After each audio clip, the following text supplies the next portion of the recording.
L'histoire que je vais raconter est l'une des rares expériences inexplicables que j'ai vécues. J'étais au lycée et à la maison, au deuxième étage, en train de rédiger un article pour le cours d'histoire.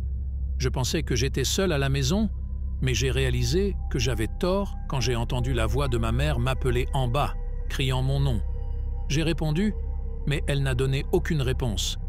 Un peu énervé, parce que je ne voulais pas être interrompu pendant que je travaillais, je me suis levé et je suis descendu voir ce dont elle avait besoin. Quand je suis descendu, j'ai fouillé tous les coins à la recherche de ma mère, mais je ne l'ai trouvée nulle part. Alors, je l'ai rappelée et elle a répondu en appelant mon nom. Sa voix venait du sous-sol, sa voix venait d'en bas. Je me suis dirigé vers la porte du sous-sol, mais à ma grande surprise, les lumières étaient éteintes. Je l'ai encore appelée « Maman », mais cette fois, elle n'a pas répondu. J'ai allumé la lumière et suis descendu les escaliers du sous-sol. Alors que je m'approchais du bas de l'escalier, j'ai aperçu ma mère m'appeler une fois de plus. Cela commençait à paraître étrange, car à chaque fois qu'elle m'appelait par mon nom, sa voix sonnait exactement de la même manière, sans aucun changement d'intonation, comme s'il s'agissait d'un disque rayé répétant la même chose. J'ai appelé à nouveau pour « Maman » et elle a répondu une fois de plus, appelant mon nom. Elle n'était nulle part au sous-sol. J'ai remarqué que la petite porte de l'étrange placard du sous-sol était ouverte. J'appelle ça un placard bizarre parce que c'est petit, un peu effrayant, et qu'il faut se baisser pour y entrer, mais ça occupe quand même une grande partie du sous-sol. La seule porte ouverte au sous-sol était le seul endroit où ma mère pouvait être.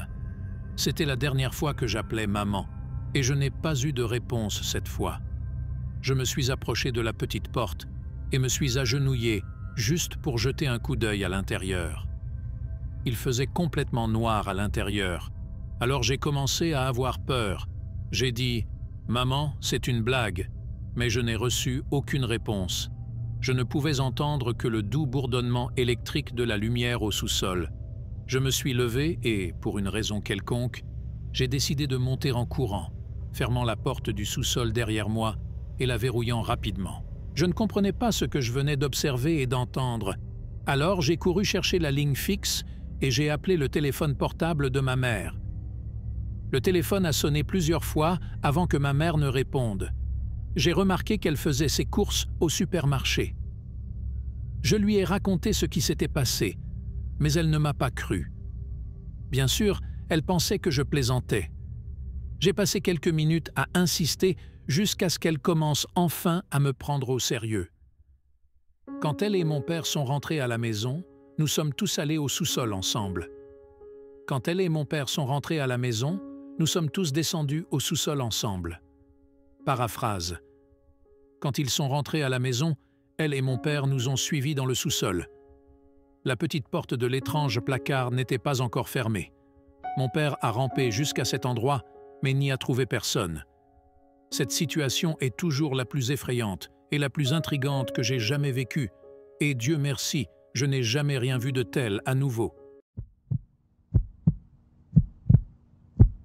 En 2009, mes parents venaient d'acheter une nouvelle maison et j'ai passé un week-end chez mon oncle pendant qu'il rénovait la maison. C'était ma deuxième nuit sur les lieux et c'était samedi. Par coïncidence, le jour en question, l'une des plus grosses tempêtes de l'année s'est produite. Je pouvais entendre environ 3 tonnerres par minute. Nous étions en plein orage, car le tonnerre résonnait immédiatement après l'éclair, sans même une seconde de différence, indiquant que l'éclair était très proche. J'ai toujours aimé écouter les orages au lit, alors j'ai choisi de rester éveillé tard, de regarder la télévision et de profiter du beau temps. Après la fin du film que je regardais, j'ai éteint la télévision et j'ai essayé de m'endormir. Soudain, quelque chose d'inhabituel a commencé à se produire. Dès que j'ai entendu le bruit du tonnerre, j'ai juré avoir entendu un bruit métallique venant de l'extérieur en même temps. Mais je n'y ai pas attaché beaucoup d'importance. 20 secondes plus tard, j'étais sûr d'avoir de nouveau entendu le son métallique, tout comme j'ai entendu le tonnerre. C'était un son comme le bruit d'un claquement de métal et c'est arrivé exactement au même moment que le tonnerre. Je ne veux pas que cela ressemble à un cliché de film d'horreur, mais mon oncle est vraiment une personne sombre et je n'ai jamais eu de lien étroit avec lui. À cause de cela, je ne me sentais pas à l'aise de me réveiller, alors je l'ai simplement ignoré et j'ai essayé de dormir. J'ai revu le même son, et cette fois j'étais sûr que je ne l'imaginais pas simplement. Finalement, j'ai commencé à ressentir de l'inquiétude. Que diable pourrait être ce bruit? Je suis finalement sorti du lit et suis allé à la fenêtre de la chambre. L'eau coulant le long de la vitre m'empêchait de voir ce qu'il y avait dehors. Les champs étaient sombres. Un éclair a rapidement illuminé la propriété, mais ne pouvait toujours rien voir. Cependant, une fois de plus, le bruit de quelque chose de métallique qui claquait était suivi du tonnerre. Cette fois, le son semblait si proche que c'était comme s'il venait du côté gauche de la fenêtre, d'un endroit sans vue. J'étais sur le point de faire quelque chose qui ne plairait certainement pas à mon oncle. Je savais que la pièce allait être mouillée. Mais j'ai décidé d'ouvrir la fenêtre pour essayer de comprendre d'où venait ce bruit. J'ai déverrouillé la fenêtre et l'ai ouverte. Puis le vent de tempête a fait entrer des gouttes de pluie dans la pièce. J'étais déjà très mouillé, alors j'ai rapidement mis ma tête par la fenêtre et j'ai regardé sur le côté gauche. À ce moment précis, la foudre a de nouveau illuminé la propriété.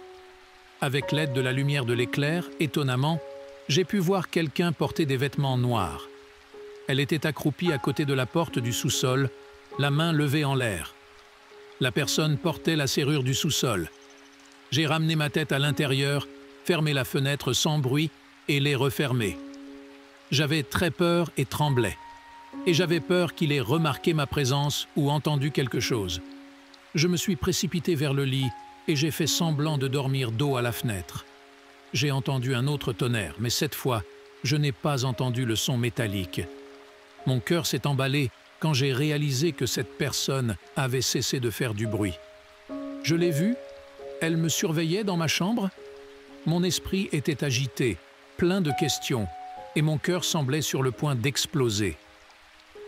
Je suis resté au lit pendant un long moment pendant que je priais. Après 3 autres tonnerres, sans entendre de son métallique, j'ai décidé qu'il était prudent pour moi de me lever et de tout raconter à mon oncle. Je me suis levé vers la fenêtre et j'ai poussé un cri. Juste devant ma fenêtre, il y avait quelqu'un qui me fixait intensément. J'ai crié aussi fort que possible et j'ai couru directement vers la chambre de mon oncle. Quand je suis entré dans sa chambre, je pleurais et hurlais en expliquant ce qui s'était passé. Il a attrapé son fusil de chasse et est sorti en courant de la maison, vêtu uniquement de son pyjama et pieds nus. Il a couru dans tout le domaine, a regardé dans tous les coins et a crié frénétiquement, mais n'a trouvé personne. Le lendemain, nous avons vérifié les marques sur la serrure de la porte du sous-sol. Elle était presque à court d'énergie, selon mon oncle. Si la personne avait frappé 3 fois de plus, alors, à coup sûr, la serrure se serait cassée. Heureusement, j'ai quitté sa maison le jour même. Mon oncle n'a pas parlé d'autres problèmes depuis, donc je pense qu'il va bien. Même si je ne lui ai pas encore beaucoup parlé, je suis très reconnaissant d'être resté éveillé tard cette nuit-là, car j'ai peut-être empêché un vol ou quelque chose de plus grave.